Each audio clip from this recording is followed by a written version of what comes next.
So today, on my Uber adventures, this was an Uber ride, not a Lyft.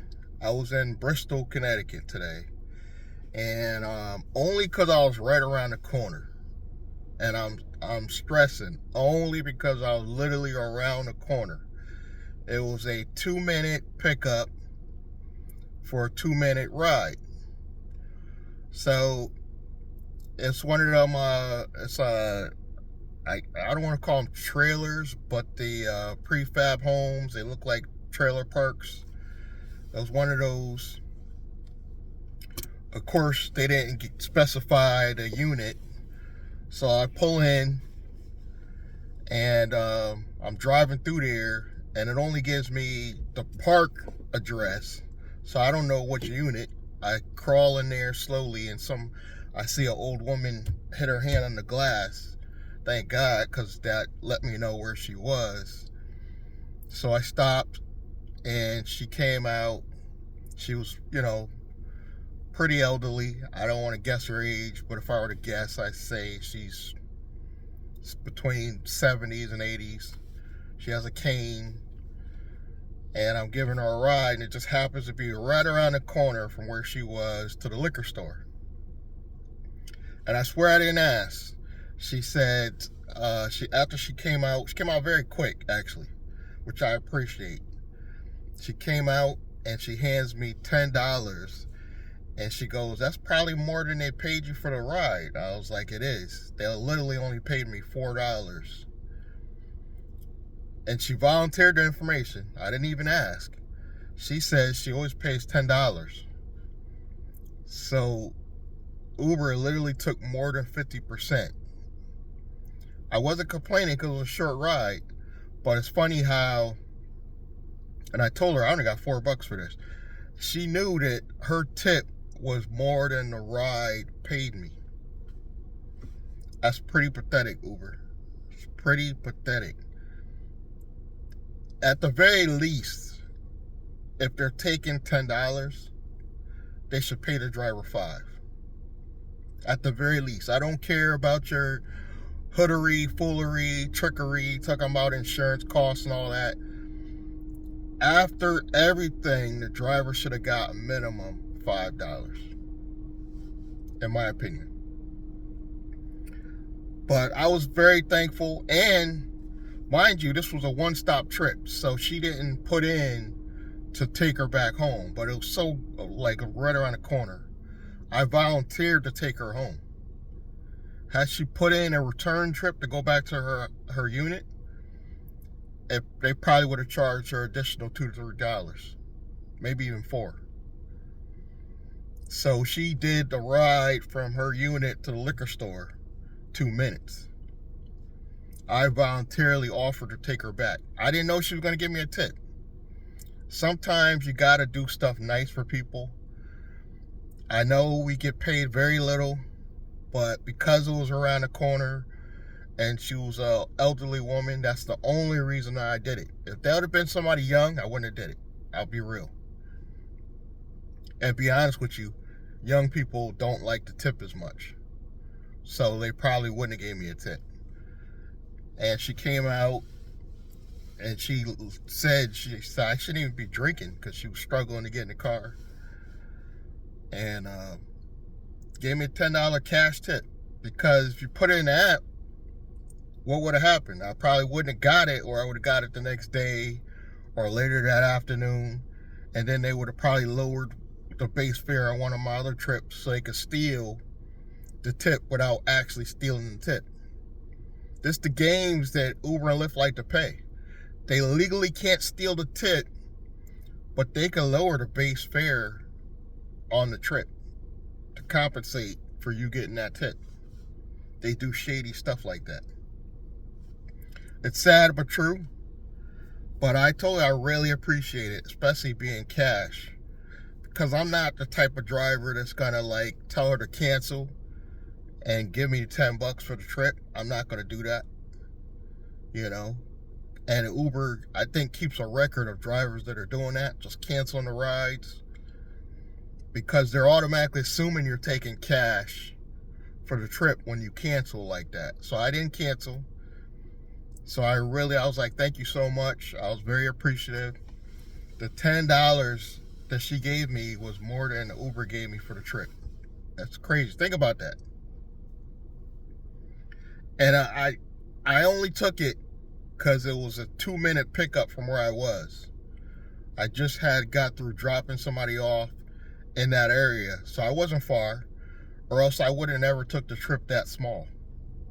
I don't like to take trips under $5, but that literally was around the corner. So that's my Uber story for the day.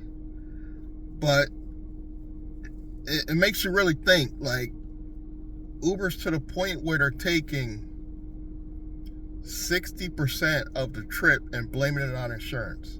How much insurance needs to come out of a ride that's only $10? That's crazy to me. And that's their excuse, so they could take,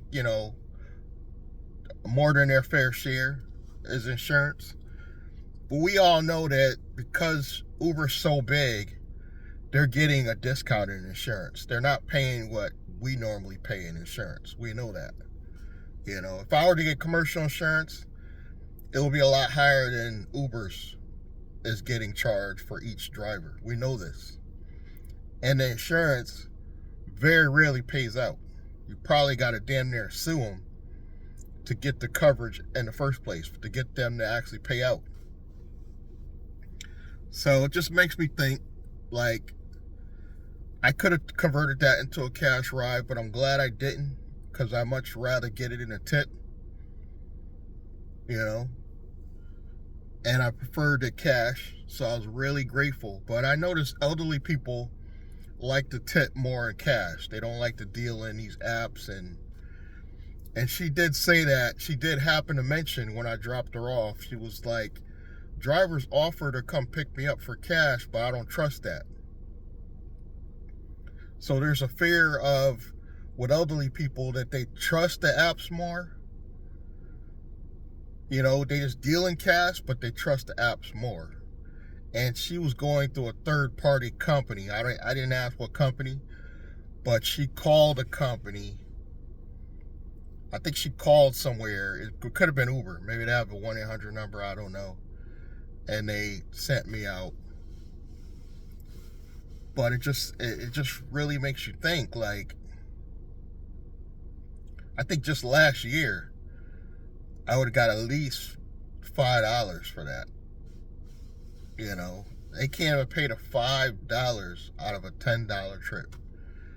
And if that lady would have did a return trip, how much more they would have charged her. And I'm adding this information in, not that it really matters, but she mentioned it. She mentioned that when female drivers come out, they're not as nice. They don't offer to take her back home. I'm just take that how you want to take it, but she volunteered that. She was like, the female drivers don't want to take me home. They just want me to hurry up and get out. I don't know, how I feel about that one, but she said the female drivers are normally not as friendly as the male drivers. Just something to think about. I didn't think it was that many female drivers for her to even notice that, but she definitely noticed it. It just got me thinking, like, how much more of this? Well, yeah, I do know. We got like 5 more years of this with Uber. And then drivers will be phased out. So I'm working on a delivery company, but I don't want to do food delivery. And I'll tell you why. I don't want to do food delivery for the 2 big players, which is DoorDash and Uber Eats. And the reason why is they're still shady. If you deal with Uber Eats, you're going to have to deal with the shadiness, the tip baiting. Same thing with DoorDash. We already know they're shady. I haven't never drove for DoorDash, but I've seen enough video content from other drivers to know they're shady and they're going to play games with your money. Uber Eats, they're shady and they're going to play games with your money. So I'm kind of looking at some of these other catering companies. I've been watching, what's his name? Oh man, I'm drawing a blank. Mr. Bet on You. I forget his name. Oh man, I can't. For some reason, I'm drawing a blank on his name. His last name Santiago. But I've been watching him, and he's been doing these catering apps, and it got me thinking maybe I should try out some of these catering apps, because they don't pay great all the time, but I'm hearing they pay a lot more than dealing with these Uber Eats, DoorDash, these smaller companies. Well, I shouldn't say smaller companies, but you know what I mean. The catering apps, though, you got to do a little bit more work. You know, you got to get out, you got to set the stuff up sometimes. But one catering job, you can make like $100, but you might have to handle, you know, quite a few items of product or food or whatever it is. But I am thinking about dabbling with one of those just to try it out. Let me know your input. Hit me in the comments. Let me know what you think. And what do you think about these companies taking more than 50% per ride? It's mind-boggling. There should be no excuse for taking more than 50% when we do all the work. Hit me in the comments. Subscribe, like, comment, and I'm going to see you guys in the next video. Thank you.